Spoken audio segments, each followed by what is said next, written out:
Bonjour à tous. Donc, lors de la dernière vidéo, j'avais rajouté si le fichier n'existe pas, alors on sautait l'itération et on allait à la lettre de l'alphabet suivante.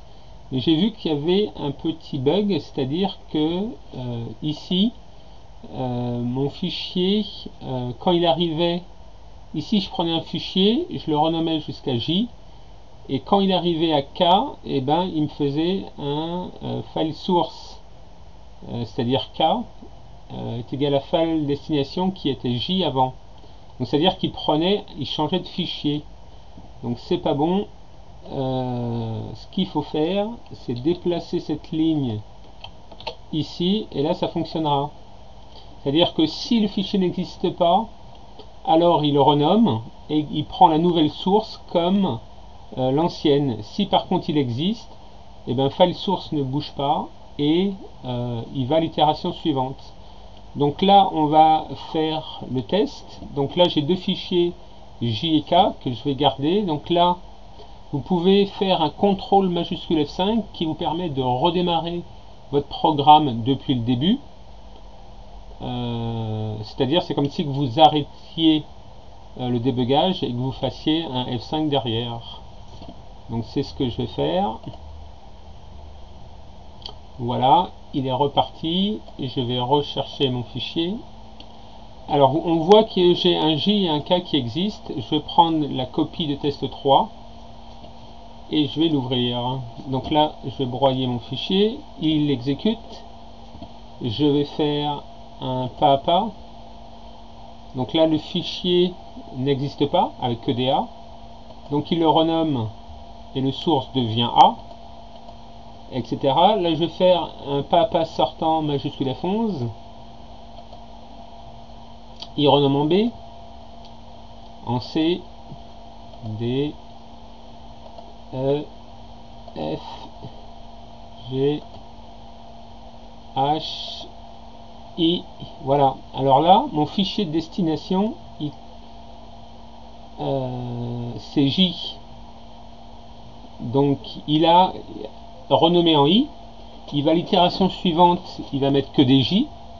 Maintenant, il va me dire, est-ce que le fichier existe? Donc là, je fais un pas à pas détaillé, F11. Oui, il existe. Ah, par contre, là, il n'a pas la même longueur. C'est pour ça qu'il renomme en J. Vous voyez que le J renommé n'est pas le même. Donc, c'est pas bon. Donc, on va arrêter. On va faire un copy de test, copier-coller. Je vais en prendre plusieurs.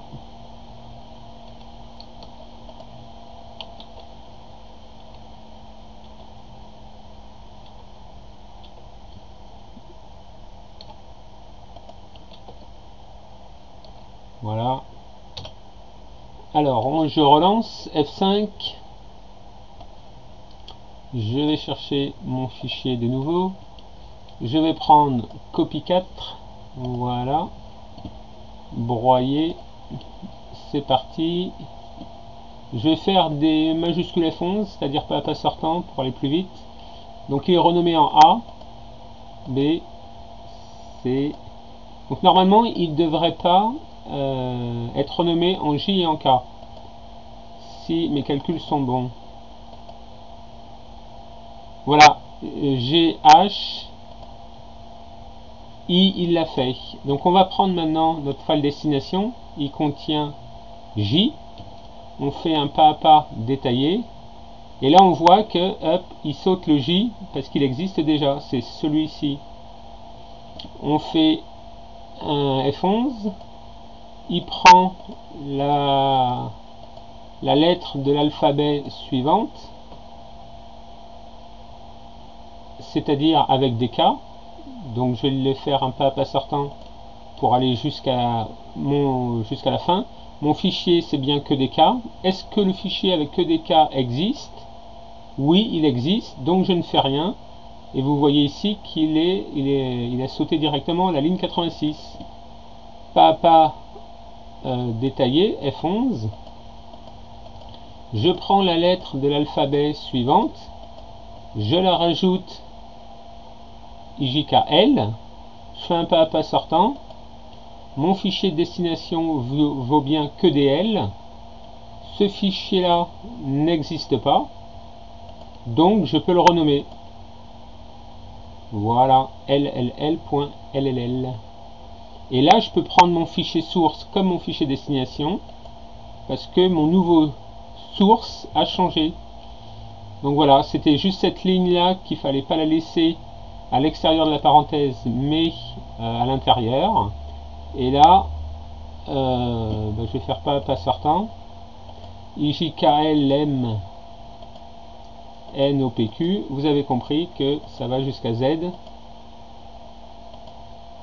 D'ailleurs, je m'étais trompé, j'avais mis ici 26. Et donc, il faut que ce soit inférieur ou égal à 26 ou strictement inférieur à 27 pour que ça puisse aller jusqu'à Z. Voilà, là on voit bien qu'il va jusqu'à Z. Et j'ai un message d'erreur. Alors, à tous les coups, c'est ça. I vaut 26. Et 26. Bah ouais, j'ai fait une erreur. C'est 26, c'est pas 27.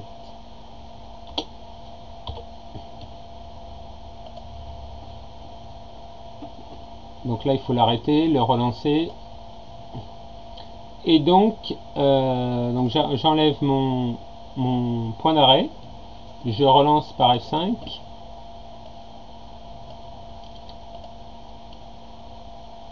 Et là, j'ouvre, je broie, et mon fichier Z hop, est supprimé. On va en prendre un autre. Mon fichier K, je veux le supprimer. Hop, il est supprimé. Donc vous avez vu que ça marche bien.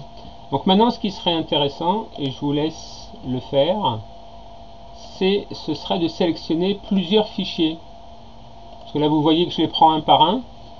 Je les ouvre, je les sélectionne, je les broie. Mais ça, c'est un peu fastidieux. Donc ce qui serait intéressant, ce serait de lui dire, prends-moi plusieurs fichiers et tu les broies les uns après les autres. Donc ça, c'est le travail pratique. Si vous avez des soucis, postez-le sur YouTube et on le fera ensemble. Si vous en avez marre, parce que j'en ai fait beaucoup de vidéos sur ce sacré broyeur de fichiers, on va continuer l'apprentissage, chose qui est un peu plus intéressant. Merci, à bientôt.